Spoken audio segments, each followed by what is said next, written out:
হে যুবকেরা, তোমাদের যাদের সামর্থ্য আছে অতি তাড়াতাড়ি বিবাহ করে নাও। রাসূলুল্লাহ সাল্লাল্লাহু আলাইহি সাল্লাম অনেকবার বলেছেন, হে যুবকেরা, তোমাদের যাদের সামর্থ্য আছে অতি তাড়াতাড়ি বিবাহ করে নাও।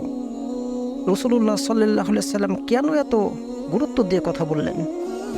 কেন বারবার বললেন যে হে যুবকেরা, তোমাদের এখনো যাদের সামর্থ্য আছে অতি তাড়াতাড়ি বিবাহ করে নাও? কারণ এই যৌবন বয়সটা চরিত্র গঠনের একটি সময় এবং চরিত্র বিনষ্ট করারও একটি সময়। এই বয়সটা অনেক দাম, অনেক গুরুত্ব রাসূলুল্লাহ সাল্লাল্লাহু আলাইহি সাল্লাম দিতে বলছেন। কিন্তু পরিবারের চাপে, পরিবারের কথা রাখতে গিয়ে অনেক যুবক বিবাহ করতে দেরি করে ফেলে। যুবকদের প্রশ্ন করলে তারা বলে, আমার বাবার স্বপ্ন আমি ডাক্তার হব, আমি ইঞ্জিনিয়ার হব, আমি প্রকৌশলী হব, আমি ব্যারিস্টার হব, আমি বড় একজন ব্যবসায়ী হব, এরপরে বিবাহের কথা বলে আমার পরিবার। এই যে মাঝখান থেকে সময়টা চলে গেল এবং সময়টা চলে যাচ্ছে, এই সময়টা কোন পথে আমাদের ব্যয় হলো? কোনো পরিবারের গার্জিয়ান, মা বাবা কি কখনো খোঁজখবর নিয়েছেন?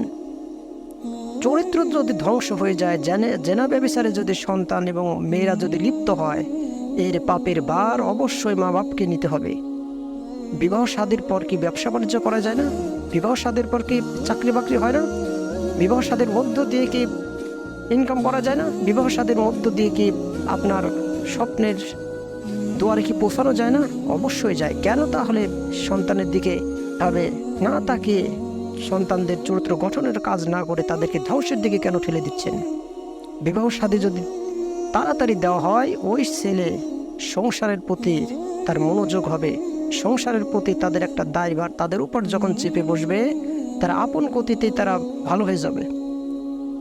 এবং বিবাহটাকে যত কঠিন করবেন, যত বিবাহ দিতে দেরি করবেন, দেখবেন সমাজে, দেশে জেনাখর, মদখোর, বদমাশ, লম্পট তৈরি হতেই থাকবে। আর বিবাহ যত সহজ করবেন, সমাজ থেকে, দেশ থেকে জেনা, ব্যভিচার, লম্পট সমস্ত অপকর্ম আপন গতিতেই দূর হয়ে যাবে। এই জন্য রাসূলুল্লাহ সাল্লাল্লাহু আলাইহি সাল্লাম হাদিসের মধ্যে বলছেন, আন-নিকাহু মিন সুন্নতি ফামান রাগিবা আন সুন্নতি ফালাইসা মিন্নি। বিবাহ হলো আমার সুন্নাহ, যারা এই সুন্নাহ পরিত্যাগ করে তারা আমার দলভুক্ত নয়। বিবাহ কারোর জন্য সুন্নাহ, কারোর জন্য ফরজ, কারোর জন্য মাকরুহ। এই জন্য সন্তানদের প্রতি খেয়াল করা মা বাপের অনেক একটি বড় দায়িত্ব।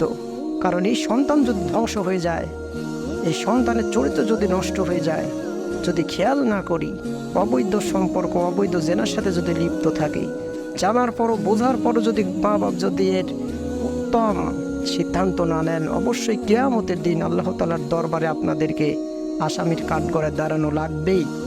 কারণ আপনার অধীনে আপনার সন্তান, আপনার মেয়েরা আছে। এই জন্য আসুন বিবাহটাকে সহজ করে দেই। বিবাহ সহজ করুন, আল্লাহ তাআলা অবশ্যই সংসারে বরকত দিবেন, কামাই রুজিতে বরকত দিবেন। অনেকেই বলে যে আমার টাকা নেই, আমি বিবাহ করার সামর্থ্য আমার নেই, বিবাহ করার মহারণা দেওয়ার মতো আমার পরিবেশ এখনো হয়নি। তো এই সম্পর্কে রাসূলুল্লাহ সাল্লাল্লাহু আলাইহি সাল্লামের কাছে একজন সাহাবী এসে বলছেন, হে আল্লাহর রাসূল, আমি বিবাহ করবো, আমার কিচ্ছু নেই। নবীজি বললেন, তুমি কোরআন তেলাওয়াত করতে পারো? সাহাবী বললেন, যে আমি কোরআন তেলাওয়াত করতে পারি। রাসূলুল্লাহ সাল্লাল্লাহু আলাইহি সাল্লাম বললেন, হে যুবক, তুমি কোরআনের অমুক অমুক সূরা, অমুক অমুক পারা তুমি তোমার স্ত্রীকে শিখাবে, তারপরে বিবাহ করবে। অন্য একজন সাহাবী এসে বলছেন, আল্লাহর রাসূল, আমি বিবাহ করবো, আমার কোনো অর্থ নেই। নবীজি বললেন, তোমার কি হাতের আংটিও নেই? তিনি বললেন, যে আংটি আছে। তো বললেন, নবীজি বললেন, তাহলে এই আংটি দিয়ে তুমি বিবাহ করে নাও। সুতরাং মহারণা লক্ষ টাকা, কোটি টাকা বাঁধতে হবে এমন কথা হাদিসের মধ্যে অবশ্যই নিষেধ। রাসূলুল্লাহ সাল্লাল্লাহু আলাইহি সাল্লাম বলেছেন, যে বিবাহে খরচ কম সেই বিবাহ আল্লাহ এবং আল্লাহ রাসূলের কাছে অতি পছন্দনীয়।